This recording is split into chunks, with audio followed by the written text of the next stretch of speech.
വൈകുന്നേരമായപ്പോൾ അമ്മയുടെ വക ഒരു ചോദ്യം, നീ എന്തായാലും വീട്ടിലിരിക്കല്ലേ, എന്നാൽ ഒന്ന് റേഷൻ കടയിൽ പോയിട്ട് വാ, അരിയൊക്കെ ഉണ്ട്, മണ്ണെണ്ണയൊക്കെ കിട്ടുമെന്നൊക്കെയാണ് കേട്ടേന്ന് പറഞ്ഞു. എന്നാൽ പിന്നെ ഒന്നും നോക്കിയില്ല, അനിയനെയും കൂട്ടി ഞാൻ റേഷൻ കടയിലോട്ട് പോവുകയാണേ. ഇതാണ് എൻ്റെ അനിയൻ നന്ദു. അവിടെ ചെന്നപ്പോഴോ കടയിലെ ചേട്ടനില്ല. കുറച്ച് നേരം അങ്ങനെ പോസ്റ്റായി.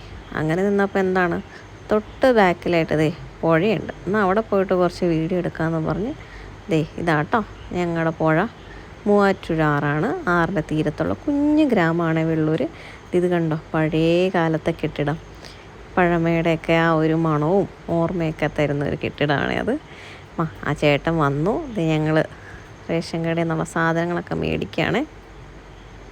അപ്പോഴേക്കും ഒരു വണ്ടിയിൽ നിറയെ ഓണക്കിറ്റിങ് എത്തി. അതെല്ലാം അവർ അൺപാക്ക് ചെയ്ത്. ഇതാട്ടോ ഞാൻ മേടിച്ചത്. കുത്തരിയുണ്ട്, പച്ചരിയുണ്ട്, മണ്ണെണ്ണ ഉണ്ടായിരുന്നു ഇപ്രാവശ്യം. അപ്പം അതെല്ലാം മേടിച്ചിട്ട് ഞങ്ങളത് തിരിച്ച് കാറിലോട്ട് ലോഡ് ചെയ്യാൻ വേണ്ടിയിട്ട് പോവുകയാണേ. അവൻ ആദ്യമേ അവൻ്റെ വീട്ടിലോട്ടുള്ള സാധനങ്ങളൊക്കെ എടുത്തുകൊണ്ട് പോയി. ഇനി പുറകെ ഞാനും വരുന്നുണ്ട്. മണ്ണെണ്ണ കിട്ടി, എൻ്റെ സന്തോഷം. കുറേ നാളുകൾക്ക് ശേഷമാണ് മണ്ണെണ്ണ കിട്ടുന്നത്. അങ്ങനെ അതും മേടിച്ച് സാധനമൊക്കെ ആയിട്ട് തിരിച്ച് വീട്ടിലോട്ട് പോവുകയാണ്. അപ്പോൾ ഇത്രയേ ഉള്ളൂ ഇന്നത്തെ കാഴ്ചകൾ. അടുത്ത വീഡിയോ ആയിട്ട് കാണുന്നവരേക്കും ടാറ്റാ ബൈ ബൈ.